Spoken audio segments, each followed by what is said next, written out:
Fala pessoal, tudo bem? Aqui quem fala é o Luiz Henrique. Nesse exercício aqui nós vamos usar os swaps cambiais para ver como que é possível reagir a choques cambiais.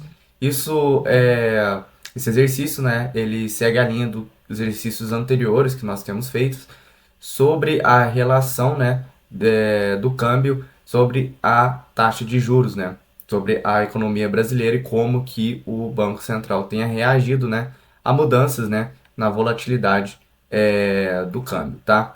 Então, o que a gente precisa ver é que como que o Banco Central utiliza esse instrumento, né, que no caso é o saldo líquido de operações de swaps, né, para poder controlar, né, essa dinâmica do câmbio. E para a gente poder, né, verificar essa relação, a gente precisa usar algum modelo de forma a compreender o efeito de um choque cambial sobre a taxa, ou melhor, os swaps cambiais, né? Então a gente vai construir um modelo VEC, né, vetor de correção de erros, e usar uma função de impulso-resposta para verificar esse choque, tá? O que a gente vai usar aqui vai ser aquela regra de Taylor básica em que a gente vai adicionar o câmbio e swaps cambiais, tá? Como choques. Então a gente vai criar aqui o nosso modelo, né? Então a gente precisa aqui fazer a instalação de alguns pacotes, né? Python BCB para poder importar os dados e aqui algumas bibliotecas para a gente construir, fazer manipulações de dados e também construir o nosso modelo. Então a sistemática aqui segue a mesma dos últimos exercícios, né? Que a gente faz a coleta de dados da Selic, a gente faz a coleta de dados aqui da expectativa de inflação e da meta de inflação também, para poder criar o desvio, né, da meta.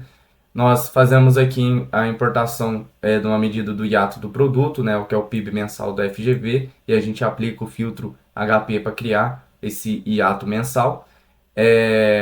Também fazemos a importação do câmbio em nível dessa vez, e fazemos aqui importação dos apps cambiais através desse link aqui de um arquivo, né, .csv disponibilizado pela análise macro.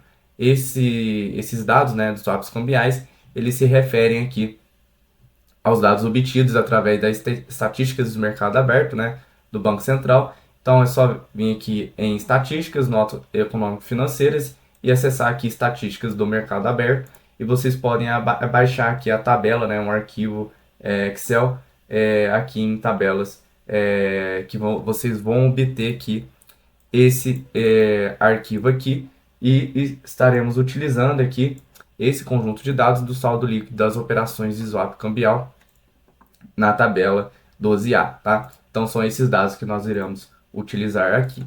Então fizemos a importação aqui e vamos reunir os dados para poder criar um data frame, criar o desvio da meta de inflação.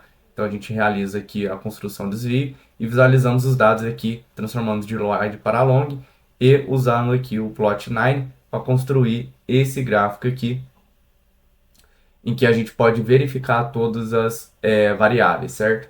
Então, como vocês podem ver, né, a gente tem variáveis que não possuem um aspecto estacionário, né, que, portanto, a gente pode verificar, né, assumindo, né, que as variáveis são estacionárias, né, visualmente, a gente pode construir ali um modelo de forma a saber se há cointegração entre as séries. Então, a gente vai reunir os dados e poder construir o nosso modelo, tá?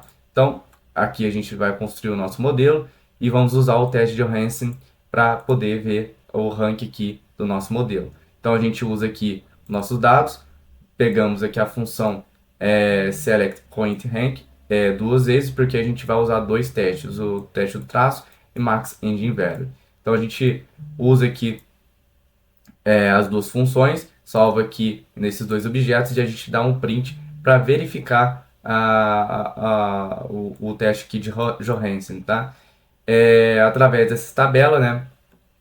E através aqui do atributo rank, né? Usando cada objeto aqui criado, né? Johansen Trace e Johansen Max Age, a gente consegue ver o rank, né? Do teste aqui do Johansen e enquanto um é 2, aqui temos um do Pumax Edge, tá? Então a gente pode utilizar aqui um ou dois ranks de cointegração, tá? Então, depois da gente ver o rank de cointegração, a gente vai selecionar a ordem de defasagem por meio de critérios de informação. Então a gente usa a função select order aqui com os dados, né? E verificamos, né, através de diferentes critérios a ordem de defasagem. Então, o que a gente vai escolher aqui vai ser o BIC, que vai ser igual a 1. Depois disso, definimos aqui o nosso modelo VEC com os dados, o termo determinístico. Colocamos aqui a ordem de defasagem, o rank de cointegração e aqui adicionamos os valores da data. Fazemos o ajuste do modelo usando o método fit sobre o modelo criado aqui, né? O VEC modelo, e obtemos aqui a estimação do nosso modelinho aqui.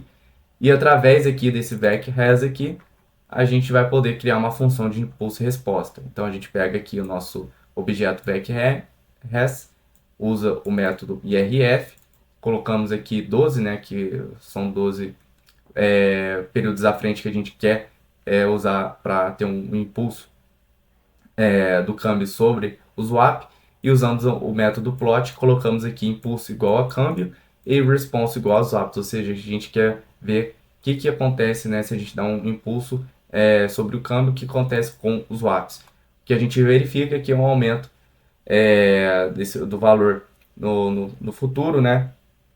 E a gente pode observar que, de fato, né, o Banco Central ele reage ao choque cambial com oferta líquida dos swaps cambiais no mercado, tá? Então, esse é o nosso exercício, né? Basicamente, o que a gente tem aqui nesse código é o que a gente já viu em exercícios anteriores, né? Aconselho vocês a verem ou reverem, né? Caso tiver alguma dúvida. E, basicamente, é isso. Um abraço a todos e até a próxima.